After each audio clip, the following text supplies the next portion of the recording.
ప్రభునందు ప్రియమైనటువంటి వారులారా, మన ప్రభువును రక్షకునైనటువంటి యేసుక్రీస్తు వారి యొక్క శుభనామంలో మీ అందరికీ నా హృదయపూర్వకమైనటువంటి శుభములు వందనములు తెలియజేస్తున్నాను.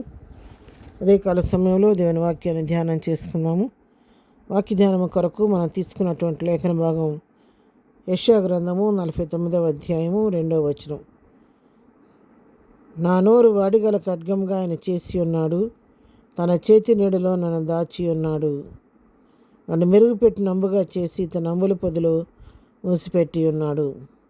దేవుని నామమునకు మహిమ కలుగును గాక. ఈ వాక్య భాగంలోని ఒక మాటను మనం తీసుకుందాం. ఆయన తన చేతి నీడలో నన్ను దాచి ఉన్నాడు. అవును ప్రియులారా, మన ప్రభు ఆయన తన చేతి నీడలో నిన్ను నన్ను భద్రపరిచి ఉన్నాడు.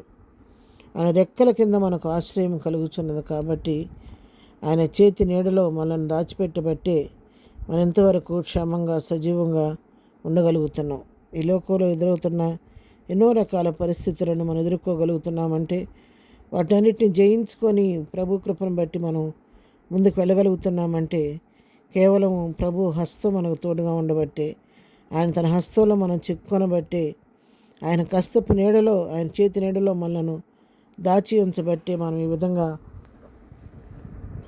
ఉండగలుగుతున్నాం.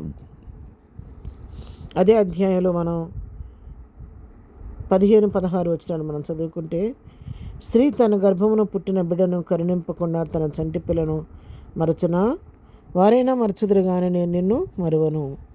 చూడుము, నా అరచేతుల మీదనే నేను చెక్కి ఉన్నాను, నీ ప్రాకారంలో నిత్యము నా ఎదుటనున్నవి. ఈ వాక్య భాగాన్ని గమనించినట్లయితే ఇక్కడ వాక్యం మనల్ని ప్రశ్నిస్తుంది. స్త్రీ తన గర్భమును పుట్టిన బిడ్డను కరుణింపకుండా చంటి పిల్లని మరచుద్దా? ఒక తల్లి తన చంటి పిల్ల మర్చిపోదు కదా. మరి ఒకవేళ పరిస్థితులను బట్టి వారైనా మర్చిపోతారేమో, కానీ నేను మాత్రం నిన్ను మరువని అంటున్నాడు. ఇంకా ఏం చెప్తున్నానంటే, చూడుము, నా అరచేతుల మీదనే నిన్ను చెక్కి ఉన్నాను, నీ ప్రాకారంలో నిత్యము నా ఎదుటనున్నవి అని దేవుని వాక్యం సెలవిస్తుంది. నా అరచేతుల్లో నేను చెక్కున్నానని దేవుడు మనకు అభయం ఇస్తున్నాడు.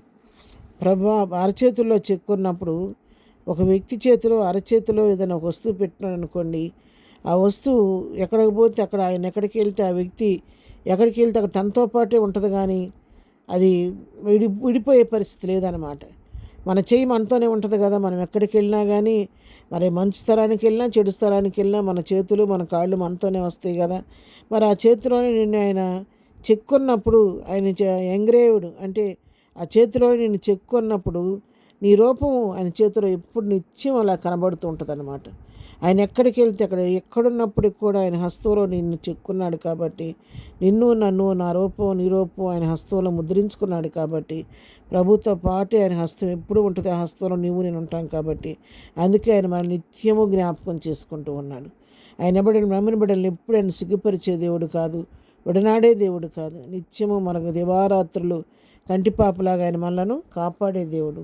కొన్నిసార్లు గర్భమును పుట్టిన బిడ్డను సైతము తల్లి అయినా శారీరక బడలేకను బట్టి ఎవరి పాటుగా ఉంటుందేమో, కానీ ఇశ్రాయేల్ని కాపాడువాడు కునుకడు నిద్రపోడు అని దేవుని వాక్యం సెలవిచ్చినట్లుగా ఆయన కునుకకుండా నిద్రపోకుండా దివారాత్రులను నన్ను కాపాడే దేవుడు. అలాంటి దేవుడిని మనం దేవుడిగా కలిగి ఉన్న ప్రజలమైన మనం నిజముగా ఎంతైనా ధన్యులము. ఉదయకాలం దేవుని వాక్యం ఉంటున్న ప్రియులారా, ఉదయకాలం ప్రభు నీతోనే మాట్లాడుతున్నాడు.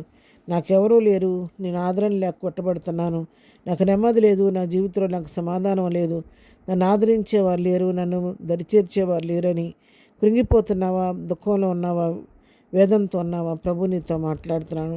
నా చేతిని నేను దాచి ఉంచాను, నా కుమార్తె నా కుమారుడా, నువ్వు దేని గురించి చింతపడదని ప్రభు నీకు అభయమిస్తుండగా ప్రభు దగ్గరికి రండి. మీ సమస్యను ప్రభుతో చెప్పుకోండి, ప్రభు దగ్గర అడిగి ప్రభు దగ్గర నుంచి మేలు పొందుకొని ప్రభు కృపను బట్టి ముందుకు సాగిపోవాలని ఈ వాక్యం ద్వారా మనం హెచ్చరించబడుతూ ఉన్నాం. ప్రార్థన చేసుకుందాం. ప్రేమగానే తండ్రి, పరిశుద్ధుడా, ఉదయకాల వాక్యం ఉంటున్న బిడ్డలందరినీ దీవించి ఆస్వాదించండి. ప్రతి బిడ్డని మీ హస్తాలను చెక్కున్నారు నాయన, వారిని భద్రపరచండి. వారి అవసరాలను నీ కృపా మహాదేశంలో తీర్చండి. ఇదని వారు వెళుతున్న మార్గాల్లో నీ కృప తోడుగొంచండి. చేస్తున్న పనులన్నింటిలో సఫలత దయచేయండి. ఆయన ఇదినం బర్త్డే జరుపుకున్న బిడ్డలను దీవించండి. వారి జీవితాల్లో కావలసిన మేలు ఆశీర్వాదం దీవెన దయచేయండి. వివాహం దినం జరుపుకుంటున్న బిడ్డలను దర్శించండి. వారి కుటుంబాల్లో శాంతి సమాధానం ఆశీర్వాదం సమృద్ధి దయచేయండి.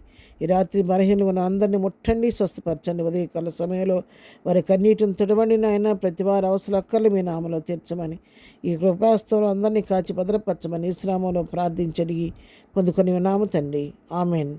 ప్రభు కృప సదాకాలము మనందరికీ తోడయుండి నడిపించునుగాక. ఆమెన్.